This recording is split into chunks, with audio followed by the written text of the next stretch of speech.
Bonjour à tous, bienvenue dans l'émission Invité politique. Aujourd'hui, cette émission va se faire en franc bambara. C'est tout à fait normal, nous sommes mandingues. Et j'ai l'honneur de recevoir pour la énième fois Dr Oumar Mariko, président du parti SADI, qui nous a fait l'honneur de venir sur notre plateau aujourd'hui. Bonjour Oumar Mariko. Bah. Ani fo nanzara kana mekla ki fotoni bamanangana iniwula. Bah nula.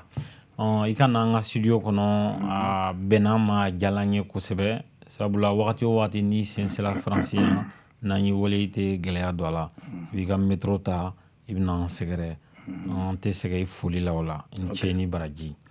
Moi je voudrais savoir avant de commencer quel est le motif de votre présence ici à Paris depuis quelques jours. Bon, ɲininkali diyara ne ye parce que aw fana bɛ to ka ne wele ka na aw ka yɔrɔ la. Ka di n ye parce que an mago bɛ kunnafoni na an mago bɛ ka fɛn fɔ mɔgɔw ka fɛn mɛn parce que ni mɔgɔw tɛ kuma ni mɔgɔw tɛ ɲɔgɔn ka hakilinaw dɔn e yɛrɛ b'a dɔn an ye jamana sugu min ye n y'a mɛn ka sɔrɔ kisɛ tɛ jaba la o ka ca kojugu kosɛbɛ nka sigikafɔ ninnu de bɛ se k'a to mɛn dan ye mɛn tigila ye an nana yan a bɛ fɔ min ma ko fête de l'humanité. Fête de l'humanité tɛ dɔwɛrɛ ye guerre banna min kɛ 45 Hitler kɛlɛ o banna min kɛ 45 Allemand kɛlɛ voilà ko Hitler kɛlɛ Allemand kɛlɛ an mɔgɔw caman tɛ Hitler tɔgɔ dɔn Allemand kɛlɛ banna min kɛ an yɛrɛ mɔgɔw caman y'a kɛ an faw dɔw wɛrɛ taara a la o banna min kɛ 1945 san 1945 san na communistes ye jɔyɔrɔba de kɛ kɛlɛ in na parce que olu de ye Hitler natɔ ye u wulila ka kɛlɛ kɛ. Bon, sisan parti communiste ka journal ba dɔ de bɛ yen ko humanité n'o a bɛ mɔgɔya de fɔ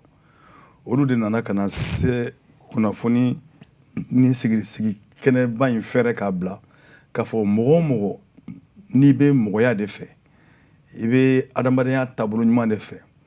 i bɛ faso jama ka hɛrɛ de fɛ i bɛ baara kɛ jama de ye i bɛ damakɛɲɛ de nɔfɛ ka se ka nin kɛnɛba in sigi ka to ka ɲɔgɔn sɔrɔ Faransikɔ ka jamana fan bɛɛ diɲɛ bɛɛ u kana ɲɔgɔn sɔrɔ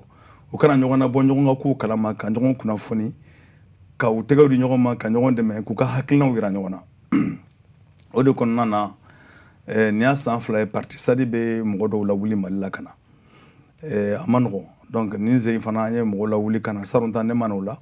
an ye mɔgɔ lawuli ka na an mɔgɔ 8 nana mɔgɔ 9 ɲɔgɔn nana ka bɔ Mali la a bɛɛ parti SADI mɔgɔ ye an ka conseil municipal b'a la an ka maire b'a la ani an ka bureau politique mɔgɔ dɔw an nana ka na Mali ka kumakan fana lase u k'a dɔn k'a fɔ faso jama nɔfɛ kɛlɛ a bagaw bɛ jamana in kɔnɔ bɛ Mali kɔnɔ parti dɔ sigilen b'a kama a ka taabolo y'o ye a fana ka na u k'a dɔn mɔgɔw fana ka mɔgɔw dɔn mɔgɔw k'u dɔn min b'an ka jamana kɔnɔna na fana o kɛlɛ ninnu kɛcogo la an k'o yira ɲɔgɔn na an ka fɛɛrɛw yira ɲɔgɔn na donc an nana o de hukumu kɔnɔ yan France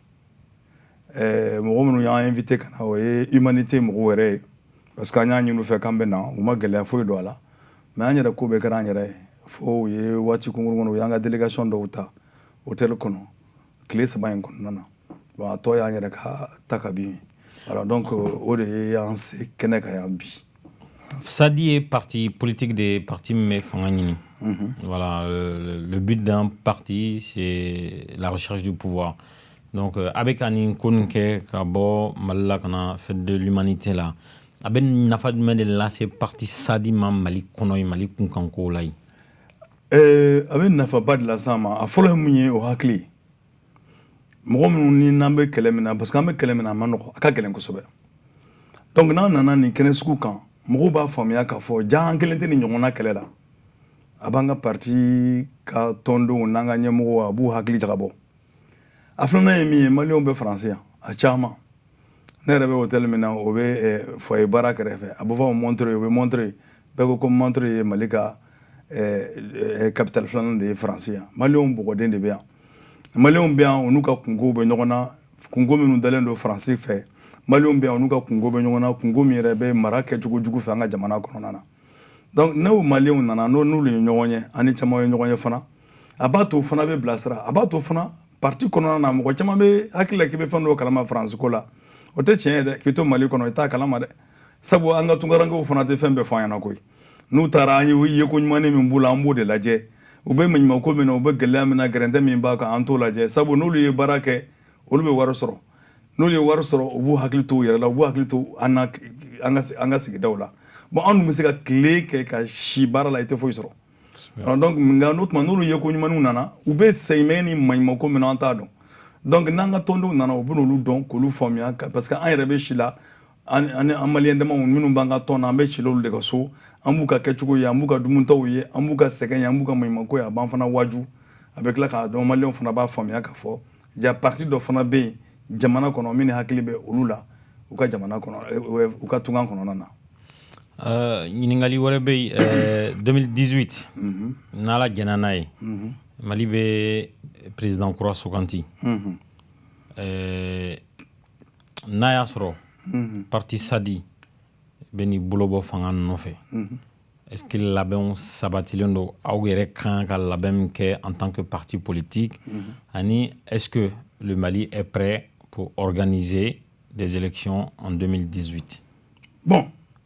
ɲininkali ye ɲininka koloma de ye hakili la a bɛ nin ka san saba bɔ an y'a fɔ waati min na an tun bɛ a bɛ fɔ min ma ko mouvance présidentielle kɔnɔna na an y'a fɔ clairement anw ka nali mouvance présidentielle kɔrɔ tɛ k'a fɔ ko an sɔnnen bɛ RPM ka taabolo ninnu ma dɛ Ibrahim Boubacar ka taabolo an sɔnnen t'a ma an b'a ɲinina yɛrɛ an fana bɛ se ka na ni min ye walasa ka jamana kuma bɔ an y'a ye a ma ɲa an y'an kɔ don kaburu waati la an y'a fɔ k'a fɔ parti Sadi ka candidat bɛ bɔ an bɛ labɛn na o candidat ka bɔ fana k'an bolo bɔ fanga nɔfɛ yala est-ce que kalata ninnu est-ce que a bɛ ka labɛn wa yala a bɛ ka labɛn wa non yala est-ce que an bɛna prêt ka bɛn n'a ye est-ce que an bɛna labɛn ka bɛn n'a ye wa anw wa jamana yɛrɛ aw ta est-ce que aw bɛna labɛn ani est-ce que faso bɛ se ka labɛn ka kalata kalafili organiser cogo wɛrɛ t'anw bolo k'an jija k'an labɛn ka bɛn n'a ye sabu anw bɛ parti dilan min na anw ka parti dilan tɛ danna élection dɔrɔn ma k'a fɔ kalata bɛ yen donc an k'an fara ɲɔgɔn kan o t'anw ta ye don o don de anw bɛ comité sigiw la an b'a ɲini mɔgɔw fɛ ka comitéw sigi fana an bɛ parti taabolo an b'a fɛsɛfɛsɛ mɔgɔw ni ɲɔgɔn cɛ an mago bɛ fanga la ka min kɛ an b'a fɔ mɔgɔw ɲɛna o ye labɛnni de ye o ye labɛnni ye min bɛ kɛ don o don an fɛ nka labɛnni girinkajɔ waati n'o waati sera fana an bɛ min kɛ an fana b'o kɛ donc an fana bɛ ka labɛn dɔɔni dɔɔni ka taa mais yala jamana bɛna labɛn ka bɛn n'a ye wa Mali kɔnɔ bi bi in na n'i bɛ ka fanga taabolo lajɛ jamana bɛna labɛn t'olu ka kungo ye olu mago si t'o la yala olu bɛna se ka fanga ta tugun olu b'o de labɛn u tɛ ka kalata labɛn jamanadenw ye u tɛ ka kalata foyi labɛn jamanadenw u bɛ ka kalata n'a bɛna se ka kɛ ka bɛn ni waati ye olu b'a ta cogo min na u bɛ k'u yɛrɛ de labɛn o de baara bɛ senna jamana kɔnɔ mun b'a to u b'a fɔ ko baara bɛ senna jamana kɔnɔ a yɛrɛ y'a ye Mali fan bɛɛ fɛ u ye bɛɛ bɛ kule la yan dɔrɔn tɛ dɛ yan ta ka jugu yan ta juguya yɔrɔ ye min ye o ye mɔgɔw ka sɛbɛnfura caman denen de bɛ carte ni nako la donc o de bɛ yan ta juguya sabu kɔrɔ ɲama dɔgɔ ɲama n fa tɔgɔ ma ɲama n ba tɔgɔ ma ɲama o tɛ yan i ka sɛbɛnw bɛ yan dafara a bɛ d'i ma a ma dafa i mago bɛ sa u mago tɛ mɔgɔ ɲɛji la u mago tɛ foyi la donc yan o de ye yan ta juguya n'o tɛ Mali fan bɛɛ de fɛ mɔgɔw t'u ka sɛbɛnfuraw sɔrɔ carte n'aw tɛ sɔrɔ la wa an ye min jateminɛ kɛ fana a bɛ dɔn cogo jumɛn k'i ye maliyɛn ye a bɛ dɔn cogo jumɛn k'i ye maliyɛn ye Mali fanga mago b'o de la n'o tɛ maliyɛnya sɛmasiɲɛ ye fɔlɔ i ka sɛbɛnw de ye ni sɛbɛn t'i bolo e bɛ se ka t'i jɔyɔrɔ jumɛn na k'a fɔ ko e ye maliyɛn ye k'i bɛ bɔ jamana in kan maliyɛnya yɛrɛ to yen k'i bɛ bɔ jamana in kan sɛbɛn t'i bolo o caman de bɛ jamana in kɔnɔ bi bi in na ko komi sɛbɛnfura ko in nana ka na den fɛn fila de la a dannen bɛ n'i bɛ taa dugutaga la a dannen bɛ fana ka fɔ ni kungo b'i bolo fanga bonda sɛbɛnfura ko maliyɛnw degelen bɛ sɛbɛnfura ko la n'o fɛn fila de nka k'a fɔ ko fanga yɛrɛ bɛna sɛbɛnfura ko wajibi wasa ka maliyɛnw da dɔn tigitigi ka tila ka maliyɛnw ka se k'a dɔn k'a fɔ n ye maliden de ye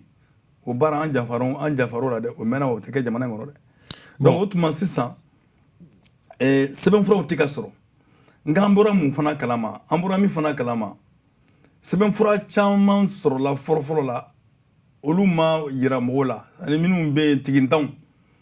carte d'identité tigintanw bɛ yen bon u ka ordinateur fana u bɛ ka ordinateur laban min kɛ dilanni minnu kɛ walasa ka élection ka se ka kalataw bɛ se ka kɛ cogo min na a jɛlen tɛ a ko sanuyalen tɛ anw de kan ka wuli k'an kantigɛ da yira walasa jamana faso ka fangaw k'a faamuya k'a fɔ a bɛna élection dilan a bɛna kalataw dilan ka ɲa ka kɛ jɛlenya la n'o tɛ ninnu kɔni bɛ labɛnni na u yɛrɛ de ye u bɛ se ka fanga sɔrɔ cogo min na o tuma mais nka n'a tora u bɛ sira min kan k'u b'a kɛ k'a jɛya ko walasa kalataw ka kɛ jɛlenya kɔnɔna na ne ma da la n'u bɛ se ka kɛ ka bɛn waati in kɔnɔ ne kɔni tɛ donso dɔn mun bɛ mugu ci a yɛrɛ la walasa wara k'a dun i bɛ taa de i bɛ wara faga de ka wara dun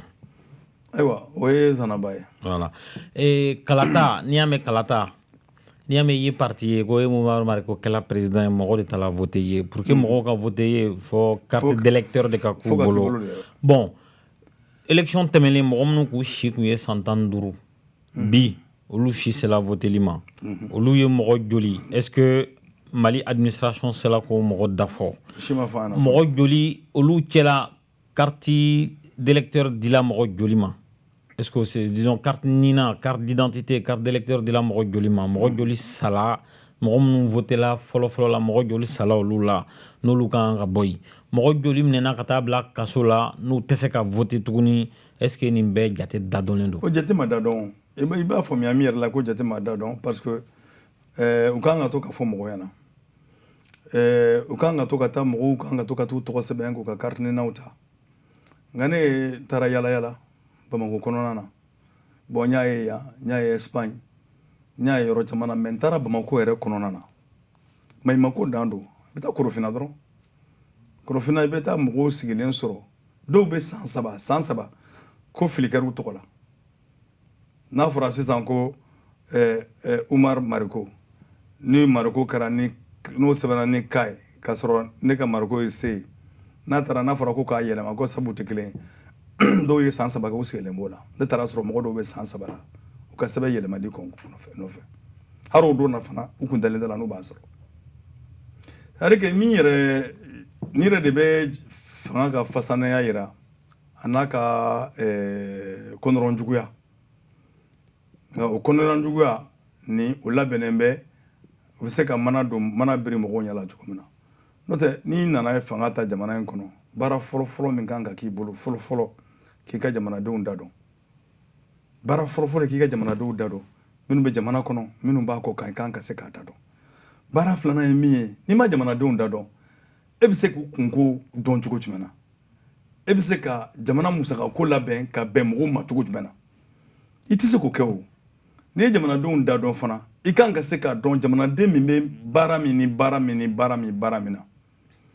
o tuma n'i ma se k'o kɛ i ka baara ye san o san baara ye i ka dɔn k'a fɔ i kɔni tɛ fanga kunna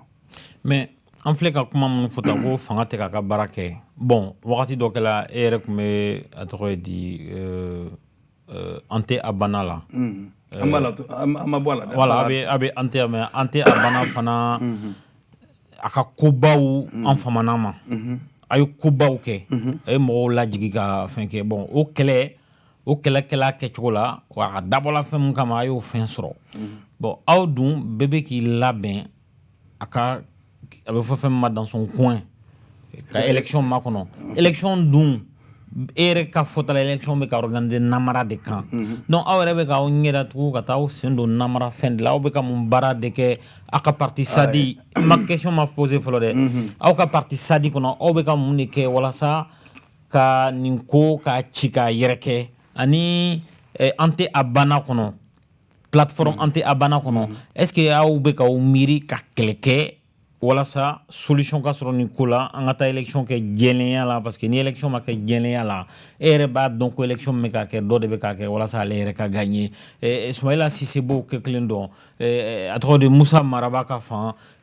Modibo Sidibe b'a ka fan bɛɛ b'i ka fan élection balen aw bɛna fɔ ne kun b'a kalama ko nin kɛla tan ne kun b'a kalama est ce que a fɔ kuma tɛ sisan de walasa ka wuli ka jɔ fana sisan ɲininkali in ka ɲi ɲininkali in bɛ fo sigiyɔrɔma 2-3 ɲɔgɔn na sigiyɔrɔma fɔlɔ ye min ye an tɛ a banna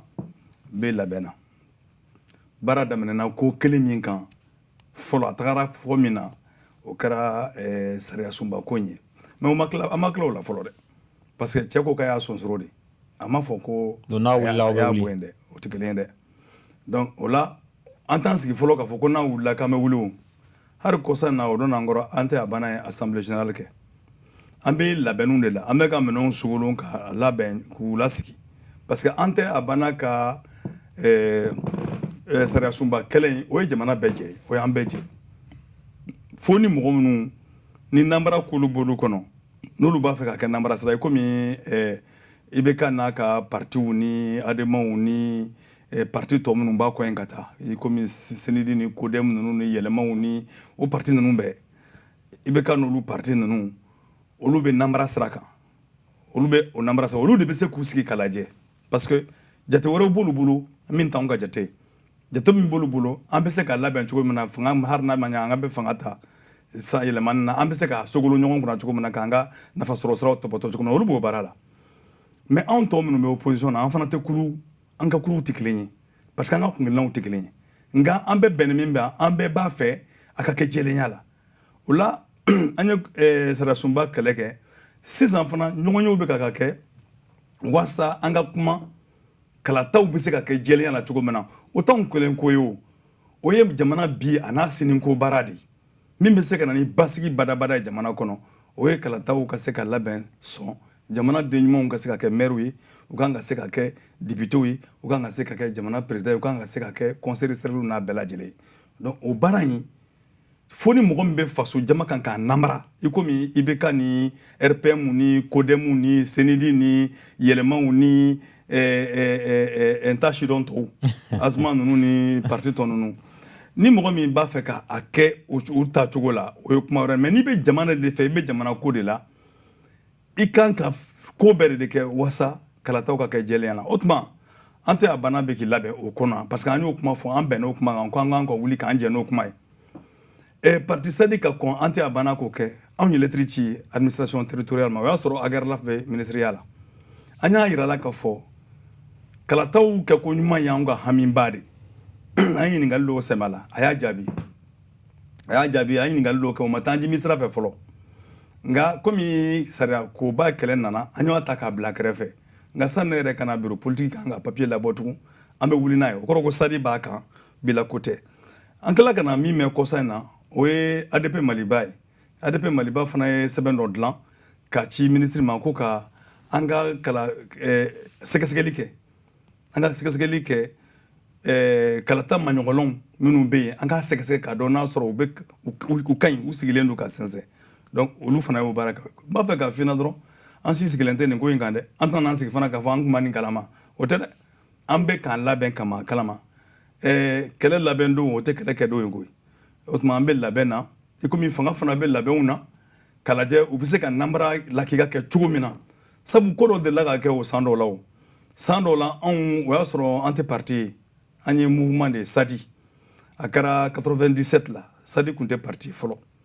mais a tun kɛ mouvement de tun don tɔn de tun don min tɛ politique tɔn don an wulila k'an jɔ 96 la an ko he Alpha bɛna élection nanbara 97 la 11 mai voilà i y'a faamuya 11 mai an k'a bɛna dilan a ɲagami an kumana fan bɛɛ fɛ an k'an to mouvement la ka lettre sɛbɛn ka déclaration ka wulikajɔ kumaw fɔ ka fɛn caman fɔ u ko non ayi u bɛɛ tun b'a fɔ la miiriya mɔgɔw ni parti wɛrɛ mɔgɔw ayi a kɛra cogo cogo Alpha yɛrɛ mɔgɔ si tɛ Alpha fɛ tugun mɔgɔ si t'a fɛ tugun an ko mɔgɔ t'a fɛ kɔrɔ t'o ye dɛ hali yiriden n'a mɔna a tɛ bin a yɛrɛ ma a bɛ bin fɛn dɔnniman de b'a la bi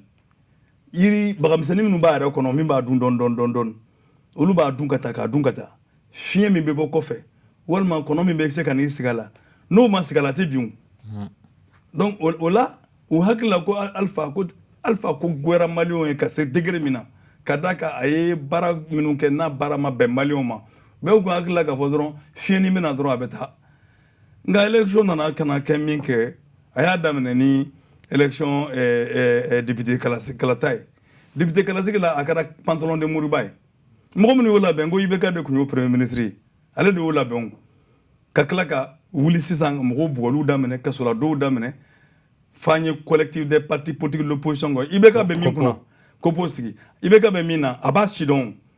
donc olu de y'a namarabaw labɛn ka sin ka élection kɛ pantalon de Moriba ye ten bon mankan nana ka na wuli jamana kɛra komi na bɛna firi min kɛ waati la an y'a fɔ Mɔmɔdi Lamini Tarawele Ala ka hinɛ la waati la an ka ɲɛ mun fɔ ɲɛna ne ma fɔ k'a fɔ ko cɛ tɔgɔ tiɲɛ kojugu t'a ye nka u bɛ ka élection labɛn ka namara de kɛ o de y'an ka jamana ka kungo problème ba ye farafinna yɛrɛ kungo de y'o ye. Pour rappel, en cette année, il n'y a que Mamadou Maribatourou Diaby, paix à son âme, qui a accompagné Alpha Konaré aux élections. Voilà. Il avait amplement remporté. Exact. Oui, Maribatourou de Samaka, ou voilà, au Koreba, qu'on a commis à la Kahina, à mettre dans le rôle au Kola. Mais Nere Sankelenga, Kalutan Gelenga, Jamana Kokan, Ne Jamana, Wajibaka Jamana Bla, parce que oui, Falco Garon Danela, Kogne, Police de Frakalako, ou Red Afra, parce qu'il y a un gâté d'Atougou. Ne nous avons engagé la Bokaneka. Donc, we have à la Kahina la Sara Samago Kumeko de Fo. Mais Ibeka Bado, Migara, Murbusi Bega Mogodo, Moussa Jaranye, ou Bebadon, Chetara Saratuko Mananga, ou Shimason, ou Daka Maganukmana, ou connaît votre Oumar Marco de Dron, Kafoere Filadron, Kaforo Oumar Marco, Mofamba, Adonata Borata, Kaklakon, Kota, Kosumaya, Kodato, à la Kahina Moussa Jaranye. Il n'y a pas eu de poursuite. Faut y manquer. Oui, oui, oui, oui. Oui, Mogodo, Menemene, Nenana, Sankene, Kalotan, Kelega, oui, Mokopla, Kuna Nefare.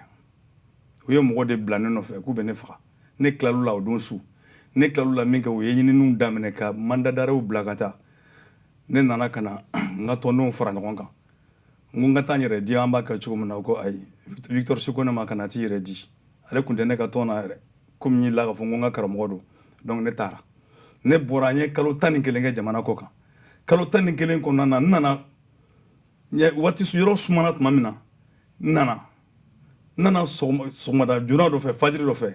ka taa a don n'a kama Maître Mariam Jawara Cheikh Umar Sissoko Ala ka hinɛ la Amadu Jikɔrɔni n'olu de taara ɲɔgɔn ta ɲɔgɔn n'olu de ɲɔgɔn sɔrɔ Amadu Jikɔrɔni nana an ta an ka so an taara ka taa Maître Bamu Ture fɛ yen o denkɛ ka so u taara ne bila yen an taara ka taga sɔgɔmada joona fɛ ka taa juge fɛ yen o tuma aw tun bɛ ne ɲininka ne ma se de justice ɲɛ mais n bɛ politique mɔgɔ dɔn ka na ne faga ka tila k'a fɔ ko an nimisara a ye école kɛlɛ kɛ a ye nin kɛ jamana kɔnɔ k'a y'an médaille d'a ma à titre posthume o tɛ ne ye dɛ parce que ne ka kɛlɛ ma ban fɔlɔ a tɔ bɛ yen o tuma ne nalen filɛ nin ye ni n bɛ don kaso la a bɛ don kaso la ni min bɛ kɛ o ka kɛ parce que sisan kɔni a tɛ fɔ k'a fɔ ko an filila k'a faga de. Mun kɛla o don. Voilà o don na juge ko Mariko t'i ci la a fɔra k'i ye Mamadou Jan Traoré k'i y'o de labɔ k'o de taara polisikɛ t'a tɛgɛ ma ko ka taa di jama ma ka taa faga. O Mamadou Jan Traoré tun bɛ MPR de la u ko an ye sɛgɛsɛgɛliw kɛ a don n'a kama Mamadou Jan Traoré in ale tun bɛ a ba banabagatɔ kɛra point G donc o tɛ tiɲɛ ja Sumaworo Boye Mayiga k'a to sécurité d'État la ale de y'a ka cɛdenw bila u k'a sɛbɛn u ka bulletin kɔnɔ rapport kɔnɔ ko ne de y'a kɛ ka tila ka taa a ta k'a di Gawusu Darabo ma olu k'o bila essor kɔnɔ.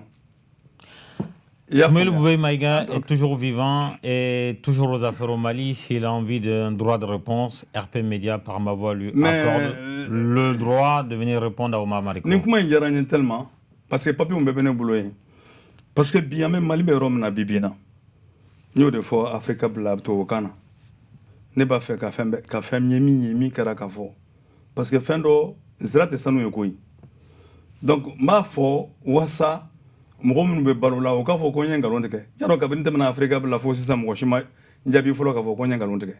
dɔw ye kuma dɔw fɔ Musa Traoré ko la ni fɛngɛ ko la sɔrɔsi dɔ ye sɛbɛnni kɛ k'a fɔ ko Musa Traoré ma kɛlɛ ma tiɲɛ a bolo Mali Burkina ko u kun kan ka chariw tiɲɛ de k'u ma se ka chari tiɲɛ ko Musa ka taa chariw minɛ ka na o ye kuma nɔgɔma ye koyi o ye kuma nɔgɔma ye n'i ye kɛlɛ i ye sebaya sɔrɔ kɛlɛ la i ka chef d'état-major général i ye sebaya sɔrɔ kɛlɛ la a ye minɛn dɔw tora kɛlɛkɛyɔrɔ la mais a tun man ka to yen o tɛ bɔ général la k'o kɛ deuxième classe ye dɛ abada ɲangini wɛrɛw caman de bɛ yen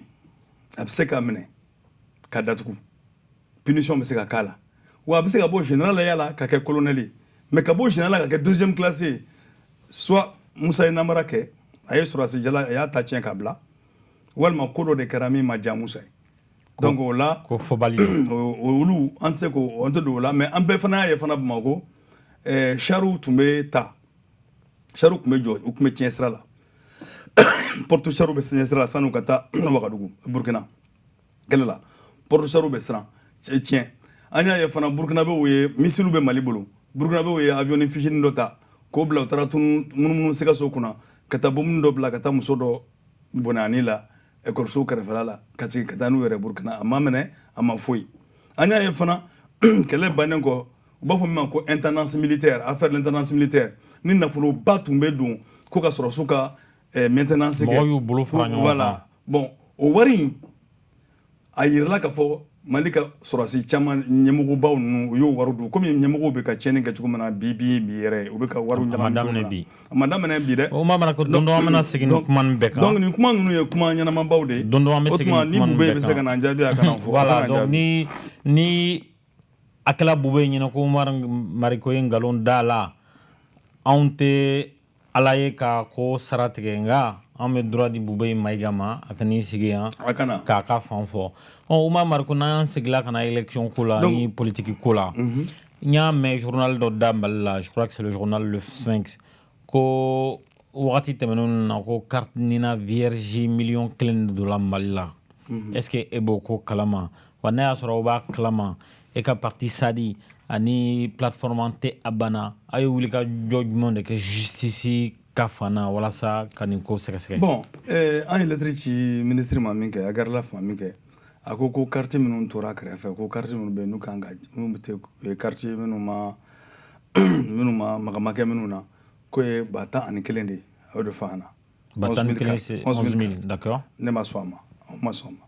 nka ko in tɛ jan sɛgɛsɛgɛli kɔ je crois que ADP Maliba ye min fɔ anw yɛrɛ bɛ o kuma kelen de kan an y'o kuma minnu kan mɛn mais an m'a fɔ ka jɛya komi y'a fɔ ka jɛya cogo min na anw bɛ min nɔfɛ sisan ka a bɛ fɔ cogo jumɛn na sɛgɛsɛgɛli audit ka fichier audit kɛ o la fan parti dɛmɛrɛnw de ka fara ɲɔgɔn kan ka taa sɛgɛsɛgɛlikɛla ŋanaw ɲini u kana wajibi dɔ fana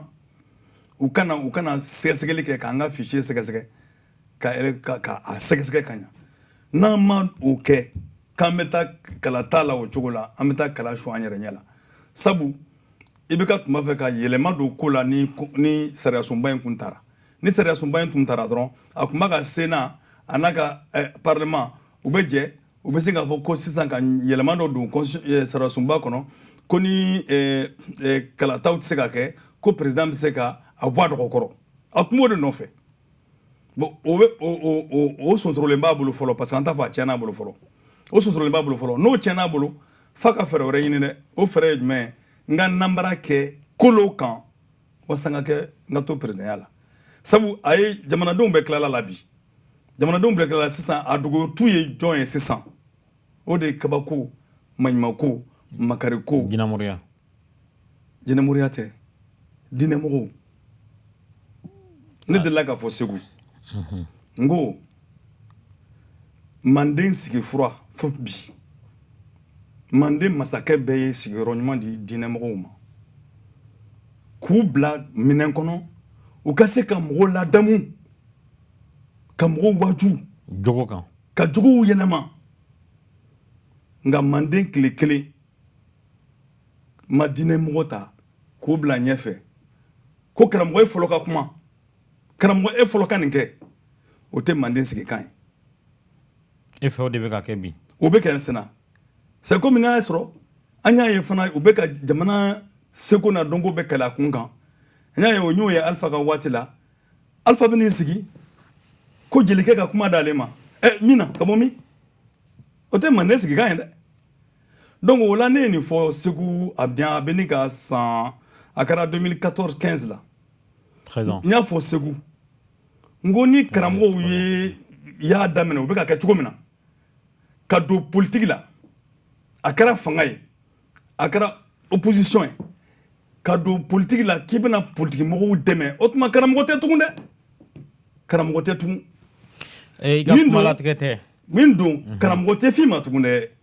i ye politique mɔgɔ de ye i bɛ politique min na o politique de bɛ fɔ o de kama an b'a f'u ɲɛna u ka diinɛ to a minɛn kɔnɔ cɛkɔrɔba dɔ bɛ yen Bokum a banna commune 4 maire tun don conférence nationale la a tɔgɔ de bɛ bɔ n kɔnɔ mais n b'a dɔn Bokum don sabu an yɛrɛ burankɛ don an burankɛ don yɔrɔ min na ala ka hinɛ la Cɛbilen Darame muso Kadija Bokum o fancinin de don conférence nationale la dɔw nana ka n'u cɛn k'i jɔ ko fo ka yamaruya di parti ka sigi ni diinɛ tɔgɔ ye jamana kɔnɔ ko parti ka sigi ni diinɛ tɔgɔ ye o yɔrɔnin na cɛkɔrɔba in ye kuma ta kuma in tora ne kɔnɔ fo bi a ko he diinɛ ye fɛn sanuman de ye diinɛ ye fɛn jɛlen de ye politiki nɔgɔlen don dɛ adamadenya ko don ala ka bon politiki ma ala ka sira ka bon politikiya ma o tuma k'a fɔ k'aw bɛna na ka na diinɛ kɛ politiki ko ye aw bɛna diinɛ lagosi aw bɛna diinɛ b'a minɛ mun na a b'a lagosi a ye hakilimaya kumaba de fɔ sabu anw minnu ye kalan wɛrɛ sugu dɔw kɛ a b'an hakili lajigi révolution française la 1789 a b'an hakili lajigi a bɛ fɔ minnu ma ko sankilɔtu minnu mako foyi tɛ ko la c'est à dire sɛgɛn ganena minnu na sɛgɛn gannen bɛ minnu na komi Arastase ninnu u jo b'a la u jo caman b'u bolo sɛgɛn gannen b'olu la cogo min na parce que u kɛlen bɛ bɔ kɔfɛ mɔgɔw de donc mɔgɔw kɛlen bɛ bɔ kɔfɛ mɔgɔw olu de ka mɔgɔ si t'a la olu de panna k'u jɔ révolution française waati la ni Dieu ni maître ala ko an t'a la mɔgɔ tɛ k'an tigi ye fana ka da mun kan ka da kan chrétien diinɛ ale ni fanga de kolon sura ɲɔgɔn na a fanga ka ko kolon bɛɛ a y'a ko kolon bɛɛ k'a ka ko kolon ye ali jɔnya a ye jɔnya sabati u bɛ déclaration universelle des droits yɛrɛ voté san min na o n ko o san kelen na u ye code noir voté ka farafinw bɔ droit de l'homme kɔnɔna na n k'o kɛra nin jamana kelen kan faransi kɔnɔna na yan donc église a kun bɛ politikiw de fɛ tiɲɛni ma kɛ politigimɔgɔ fɛ ni église ma y'a la a ye église sanga bi ka mɔgɔw wuli église kama ko ni Dieu ni maître mɔgɔ hakilima dɔw wulila komi Bokum y'a kɛ cogo min na commune 4 maire kɔrɔba dɔ don Bokum y'a kɛ cogo min na mɔgɔ dɔw wulila o cogo la ka fɔ an ka hakili sɔrɔ diinɛ tɛ se ka bɔ yen dɛ mais an ka diinɛ bila minɛn kɔnɔ donc o de la n bɛ kan ka min fɔ n ko IBK n b'a fɛ ka fɔ IBK maliyɛnw y'a bila a sɔnna maliyɛnw y'a bila a ma sɔn maliyɛnw y'a bila yala ko ale ta ye Mali ko ye dɛ ko Mali kanu de b'ale la ko Mali falama de b'ale la mun de a m'o de fɔ ko Mali falama de b'ale la mais maliyɛnw ale falama tɛ maliyɛnw na tugun ale falama foyi tɛ maliyɛnw na mais ale Mali falama min b'ale la o fana ye min ye b'a dɔn o ye suruku ani bakɔrɔni yalɔ bakɔrɔni falama bɛ suruku la dɛ nka ale ni maliyɛnw bɛ ten de n'i ye bakɔrɔni suruku ɲininka ko bakɔrɔni bɛ cogo min na aw ko walahi bakɔrɔni ka di ne ye koyi n'i ye baba ɲininka ko wulucɛkɔrɔ aw ko wulucɛkɔrɔ ka di ne ye dɛ nka o da ka di wulu la a man da la dɛ a da ka di bakɔrɔni na a man da la dɛ o tuma i bɛ ka anw falama bɛ IBK la ala k'an kisi a ma parce que o falama in o da man di Mali la a bɛ da sabu ale ka girin Mali ma kojugu donc maintenant sisan n bɛ ka min fɔ IBK dogo yɔrɔ min ye sisan o ye diinɛmɔgɔw de o diinɛ ɲɛmɔgɔ ko la Mali la fɛn dɔ fana bɛ yen fo sariya ka bonya parce que n'i y'a lajɛ se de bɛ diinɛ ɲɛmɔgɔ ye bi pouvoir financier de b'u ye le droit malien a été calqué sur le droit français. Oui. Le droit français n'autorise pas une association qui a pour but de collecter des fonds pour les donner à un homme. On collecte des fonds pour une cause. Si dans cette cause-là, il y a soigner des maladies, oui, on va soigner un malade. Mais on ne donne pas, on ne rassemble pas de l'argent pour le donner à un être humain pour entretenir le luxe. Or, bi Mali o de bɛ ka kɛ mɔgɔw bɛ k'u bolo fara ɲɔgɔn kan k'a di mɔgɔ dɔw ma u bɛ ka mobile san u bɛ ka sow jɔ normalement ni i bɛna wari di mɔgɔ ma hali i bɛna i tiɲɛ di i denw ma i ta b'a ka fan t'a la e bɛ ka wari min di n'i bɛna wari di association ma fo ka kɛ sira jɛlenya de la est-ce que ni sariya appliqué la de sorte à ce que mɔgɔ kana se ka wari di mɔgɔ ma ten ka sɔrɔ kun t'a la état ka bɔ a kalama parce que mɔgɔw bɛ k'u bolo fara ɲɔgɔn kan diɲɛ fan bɛɛ k'a di diinɛ ɲɛmɔgɔw ma mɔgɔ dɔw nana yan kɔgɔji sira kan dɔw salaw cɛla minnu sela olu bɛ ka baara kɛ u ka maɲumantɔ baara k'a di diinɛ ɲɛmɔgɔw ma c'est pas que diinɛ ɲɛmɔgɔw tɛ baara ɲuman na mais a man kan ka kɛ de on ne doit pas donner de l'argent ka wari fara ɲɔgɔn kan en association une association qui a un récépissé ka tila k'o wari ta k'o di mɔgɔ dɔ ma donc est-ce que parti politique bɛ k'u miiri o ko sugu ninnu na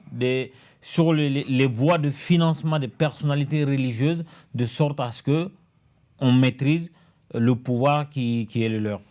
Ne ka jate la ne bɛ kuma ni sari tɔgɔ ye an ka jate bateau kan parce que n'i y'a ye u bɛ kɛ dɛ jamana tɛ kala kan halisa anw bɛ jamana bila kala kan ni jamana bila kala kan hali o diinɛ ɲɛmɔgɔw bɛna dɔn ka fɔ wari man ka ta k'a di olu ma a bɛ komi parti politique yɔrɔ charte de parti politique y'a jira k'a fɔ mɔgɔ man ka parti financer entreprise commerciale man ka financer barikadɔgɔ bi min b'a fɔ k'a fɔ ko ale tɛ boli entreprise commerciale nɔfɛ dɛ bon ni gɛlɛya min caman ye parti sadi kan bi fana ka d'a kan anw wulila ICOMA kɛlɛ la Tomo na wari d'anw ma an ka campagne kɛ anw wulila Betram kɛlɛ la walima anw wulila Sanamadugu kɛlɛ la an ye chemin de fer kɛlɛw kɛ anw b'olu kɛlɛw la halisa olu bɛna wari d'anw ma o bɛ bɔ anw jogo de la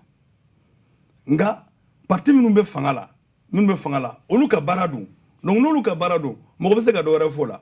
mais an ye fiche ko kuma minnu fɔ ni ko ni fanga kan ka se k'i ɲɛsin jamanadenw ma c'est-à-dire que jamana in b'a kun kan quoi an ka baara tɛ k'a fɔ k'an ka ɲɛsin diinɛ ɲɛmɔgɔ ka wariko ni mɔgɔ wɛrɛ ka wariko ma an ka ɲɛ cilen bɛ min ma dɛ jamana yɛrɛ ka bila minɛn kɔnɔ sariya bato minɛn kɔnɔ o tɛ se ka kɛ fo fanga de ka ta donc an bɛ fanga ko in de ɲɛɲini na an b'o de ɲɛɲini na parce que an ye nin kɛlɛ in caman kɛ n'i y'a kɛ 100 sirada ye hali an ma 10 sɔrɔ a la hali n'an ye 40 sɔrɔ yɔrɔ min na u bɛ tila ka segin u ka k'olu bɛɛ nɔɔni ka da mun kan n bɛ exemple dɔ d'i ma misali dɔ d'i ma tout de suite parce que o kɛra kunnasini dɔrɔn dɔ ye n wele ka ban kunu sɔgɔmada na de don kunnasini tɛ dɔnba dugu dɔ bɛ yen ko dɔnba a bɛ sanso kɛrɛfɛ mais sanu min bɛ yen dɔnba a tɛ hali sanso sanu bɛ ka bɔ yɔrɔ min na sisan mori la sanu bɛ dɔnba a tɛ mori la san 2017 san 2007-2008 ne taara mankan dɔ wulila yen n taara n ko n bɛ t'o mankan ɲɛɲini n taara géologue fɛ Mali kɔnɔ n taara sɔrɔ dugukuturu feerelen don Mali kɛlen bɛ ka dɔnba feere Ranugol ma 2007 hakila bɛ yɔrɔ in feereli bɛ Alpha ni ATT de cɛ u y'a feere Ranugol ma ka mɔgɔw to a dugu kɔnɔ dugumɔgɔw t'a kalama dugumɔgɔw ka mɔgɔ kelen-kelennin minnu bɛ Bamako yen olu de y'a kɛ ko hɔn k'u bɛna dugu bɛna wuli u bɛna tolisow jɔ u bɛna nin kɛ tan u bɛna nin kɛ tan u ni mɔgɔ si ma bɛn ko kunna donc sisan a waati na kama n k'u ma n ko ne bɛ min fɔ aw ɲɛna n nana ka na n ko n bɛna ɲɛɲini k'a fɔ binkari kɛra aw ka mɔgɔ minnu kan n ko n bɛn'o kɛlɛ ɲɛɲini n ko mais n nana kuma wɛrɛ fɔ aw ɲɛna bi min ka girin n'a ye n ko parce que o kɛlɛ ɲɛɲini t'o la fɛ n taara sɔrɔ k'a fɔ aw ka dugu yɛrɛ feerelen don dugu t'aw bolo tugun dugu t'aw bolo dɛ n y'a f'u ɲɛna n ko tuma a ye fara ɲɔgɔn kan a ka don an ka parti la a ka kɛlɛkɛcɛw d'an ma parce que parti tɔnden kelen-kelen anw bolo o ye kɛlɛkɛcɛ de conseil kelen-kelen o ye chef de bataillon de député fana ye chef de bataillon de anw ka parti kɔnɔna na an bɛ baara kɛ la n'o hakilina n'o miiriya de an ko tuma n'an ma kɛlɛkɛcɛ d'an ma sini ma sini kama a bɛ kɛ kojugu ye dɛ alors sɔgɔmada in ala ka teli n'a ka ciden ye sɔgɔmada in na dɔ ye ne wele ka bɔ dɔnba a ko mariku bɛ min n ko n bɛ faransi a ko kungo b'an da la n ko ye mun ye a y'a ɲɛfɔ ne ko ne ye mun f'i ɲɛna a ko walayi i y'a fɔ an ɲɛna n ko conseil joli bɛ n bolo dɔnba ko tiɲɛ yɛrɛ la ko mairie t'i bolo n ko ayiwa aw b'a fɛ ne ka mun kɛ sisan n ko n bɛ se k'aw bilasira ni hakilina ye ni miiriya ye mais ko n bɛ giringajɔ kɛlɛ kɛ tugun mɔgɔ tɛ kɛlɛ kɛ ni kɛlɛkɛcɛ t'i bolo dɛ n'aw ye kɛlɛkɛcɛw d'an ma don min na an bɛ jamana taabolo yɛlɛma kɛ o don na a kɛra komi o bɛ cogo min na c'est comme Betram mɔgɔw nana fɔ an ɲɛna Betram mɔgɔw wulila ka kɛlɛ kɛ nin y'a siɲɛ fɔlɔ ye en tout cas n bɛ min kalama baarakɛlaw Mali baarakɛlaw ka wuli ka fɔ an ka droit ko tɛ dɛ an ka baarakɛyɔrɔ tɛ feere n'o tɛ n'i ko hali sini sisan n'i ko sisan k'i bɛ taa ORTM feere ORTM baarakɛlaw bɛna fɔ ko bon a y'an ka droit d'an ma u t'a fɔ k'a tɛ feere dɛ k'aw k'an ka droit d'an ma mais des fois u t'a dɔn k'u bon bɛ se k'a fɔ u m'a faamuya parce que droit bɛ d'i ma i bɛ ban droit dun na alors que ni droit tɛ yen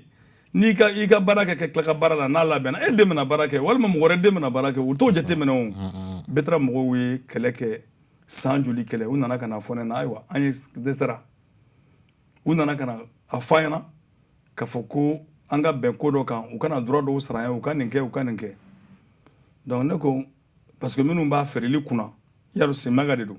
o Simaga in a ka mɔgɔw bɛ assemblée kɔnɔ a ka mɔgɔw bɛ gouvernement na a ka mɔgɔw bɛ fɛn bɛɛ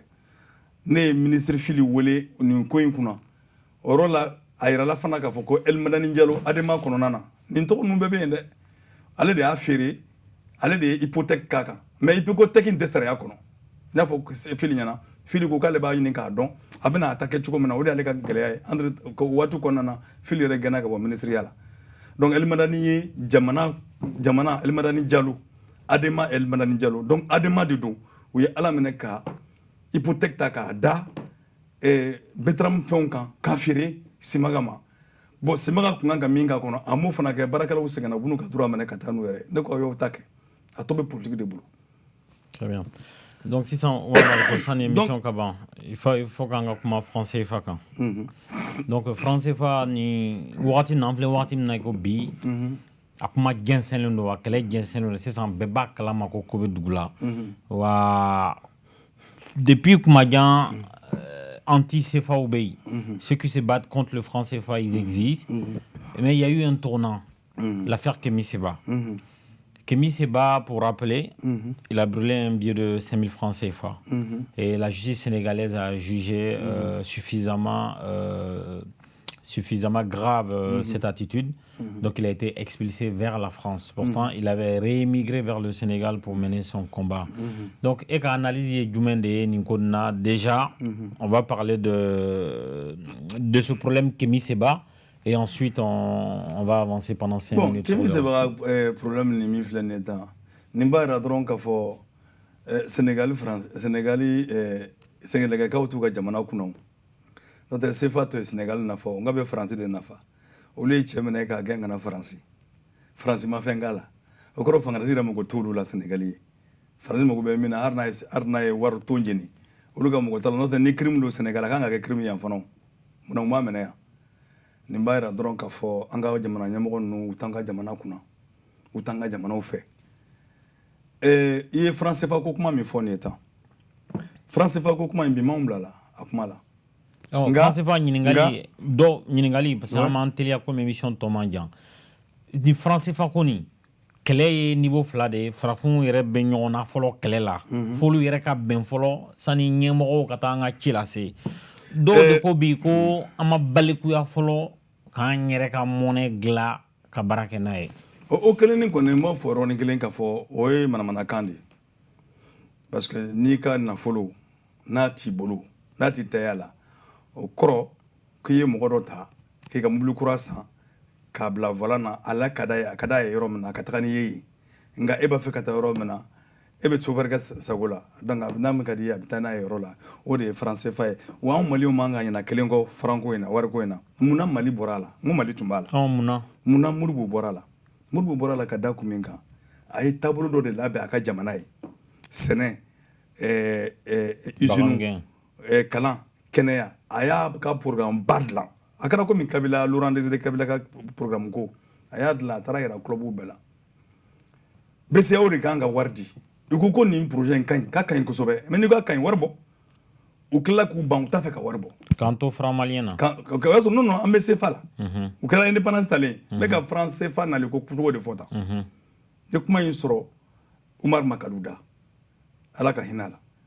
alors donc u nana ka na fɔ ko Modibo Keyita ko tuma solution fɔra jumɛn bɛ nin na ale b'a fɛ k'a ka sɛnɛ yiriwa a b'a fɛ ka industrie dayɛlɛ a ka jamana kɔnɔ a b'a fɛ ka kɛnɛya siriwa a b'a fɛ ka nin kɛ a b'a fɛ nin kɛ wa a tɛ se ka kɛ wari kɔ n bɛna kɛ cogo jumɛn na wari min b'aw bolo n'o ye CFA ye o t'aw ta ye aw tɛ se ka aw sago t'o la Modibo de y'o lajɛ a bilasirabagaw ko nin ɲuman ye min ye président an t'an ta dilan donc Modibo de ye jija ka fɛɛrɛbaw tigɛ ka fɛɛrɛ dugukolo fɛɛrɛw tigɛ ka taa an ka wari dilan fo Tchécoslovaquie a taara wari dilan yen Français nana ka na bɔ a kalama De Gaulle bɔra a kalama ko Modibo bɛ ka ko dɔ kɛ Umar Makolo y'a fana cogo min na De Gaulle y'ale de bila k'a ka taa kuma Modibo fɛ o y'a sɔrɔ u kun nana délégation na France yan ale tun bɛ san 23 la ko t'a fɔ Modibo ɲɛna De Gaulle ko ten ko wariko tɛ sɔrɔko kuma ye dɛ ko wariko ye politiki yɛrɛ de ye ko tuma n b'a fɔ Modibo ɲɛna don min ka d'a ye waati min ka d'a ye n b'a kɔnɔ France yan a kana kuma an ka kuma nin ko in kan parce que De Gaulle tun b'a fɛ Modibo k'a bila o y'a sɔrɔ an bɛ sefa kɔnɔ France mana o y'a sɔrɔ faramaya bɛ labɛnnen don Tchécoslovaquie Modibo fɛ u yɛrɛ y'u den k'a caman don Mali kɔnɔ faramaliɲɛ danna de ka kɛ kɛsu kɔnɔ k'a bila ka na Laginɛ fɛ Laginɛkaw k'a bila ka na k'a sɛbɛn kan ko maramafɛnjugu k'a bila ka taa n'a ye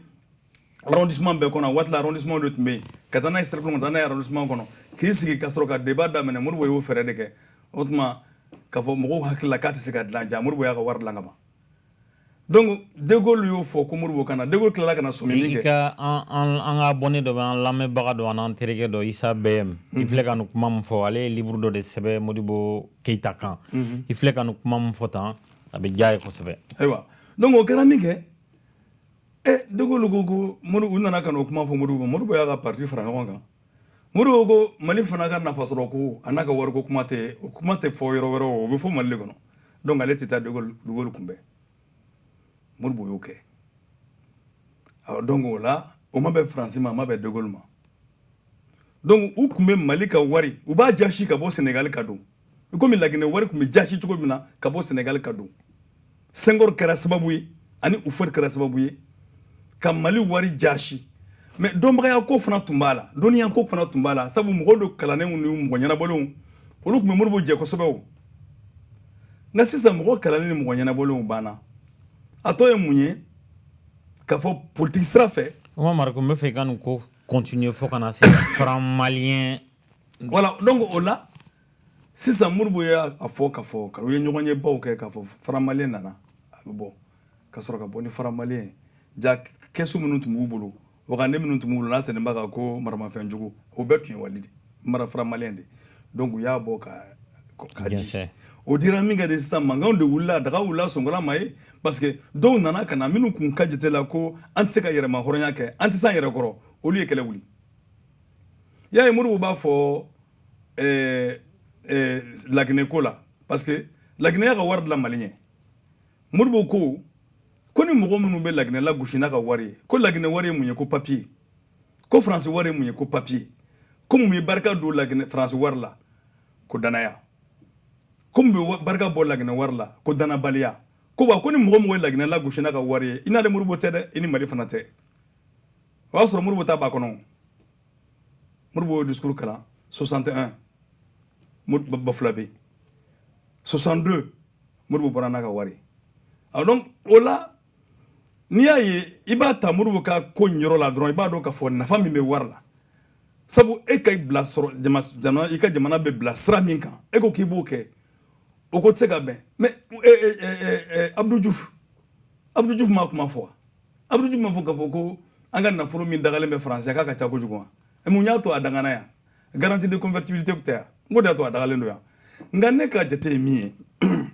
farafinna tɛ se ka wuli ka nin kɛlɛ kɛ o farafinna tɛ se ka wuli ka nin kɛlɛ kɛ dɛ farafinna ɲɛmɔgɔw tɛ se ka wuli ka nin kɛlɛ kɛ jɔn tɛ se ka jɔnɲanjuru kɛlɛ n'a sɔrɔ a yɛrɛ dalen t'a ka jɔnya la fɔlɔ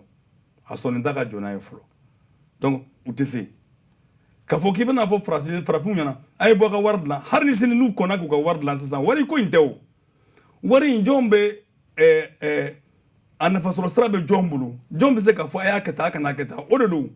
parce que hali ni CEDEAO farala ɲɔgɔn kan sisan ka wari bɔ sisan n'a sɔrɔ a wari garantie bɛ franc français la i bɛ mun kɛ a bɛɛ y'a da kelen ye o y'a o kɔrɔ ye sisan tɔgɔ dɔrɔn de falen o kɔrɔ sisan k'an y'an bɛɛ fara ɲɔgɔn kan k'an bɛɛ d'u ma donc n'an y'an bɛɛ fara ɲɔgɔn kan k'an bɛɛ d'u ma o bɛ gɛlɛya ne hakili la nin ko in bɛ lajɛ jamana bɛɛ de kelen-kelen na b'i ka ko lajɛ k'i ka wari dilan jamana bɛɛ de b'i ka ko lajɛ parce que jamana si tɛ se k'a dilan fana ni yɛrɛma hɔrɔnya ani ni yɛrɛma hɔrɔnya sen tɛ politique mɔgɔ minnu kɔrɔ n'olu bɛ fanga la olu tɛ se ka n'olu tɛ fanga la a tɛ se ka ɲɛnabɔ fo yɛrɛma hɔrɔnya a dusu a kɛwale a faamuyali n'o bɛ mɔgɔ minnu na olu de bɛ se k'a fɔ k'an b'an ka wari dilan parce que i b'a dilan ko dɔ de kan i b'a dan ko dɔ de kama mais ni e t'o ko kunna e t'o ko kan yɔrɔ a tɛ se ka dilan dɛ a lajɛ CEDEAO lajɛ hali jamana ka bɔ Burkina ka taa Mali la Maliens bɛ kɔlɔkɔlɔ ɲani kɛ Burkinabɛw bɛ kɔlɔkɔlɔ ɲani kɛ ka bɔ Mali la ka taa Sénégal ka bɔ Sénégal ka na Sénégalikaw bɛ kɔlɔkɔlɔ ɲani kɛ Maliens bɛ kɔlɔkɔlɔ ɲani kɛ frontière la yen kɔlɔkɔlɔ bɛ da an ka chauffeurs n'an ka parantiw kan don o don u bɛ minɛ ka t'u bila kaso la Sénégal k'u ye drogue feere k'u y'a kɛ tan ka sɔrɔ u m'a min u m'a bɔn donc CEDEAO dɛsɛlen b'o yɛrɛ dama la an ka jamana ɲɛmɔgɔ dɛsɛlen bɛ dama an ka jamanadenw ka wuli e bɛ wuli yan sisan k'i ye faransi ka ye ka taa Belgique jɔn bɛ e tɔɔrɔ sira la donc i b'i tɔɔrɔ sira la wa foyi t'i sɔrɔ sira la i b'i ka péage sɔrɔ i bɛ taa mais an ka farafinna lajɛ a y'a fɔ dɔrɔn an ka ɲɛmɔgɔw ko dama la a kana CEPACO ko in ka girin u ma kojugu mɔgɔ tɛ se ka faliduni da dununkɔrɔnin kun a tɛ s'a kɔrɔ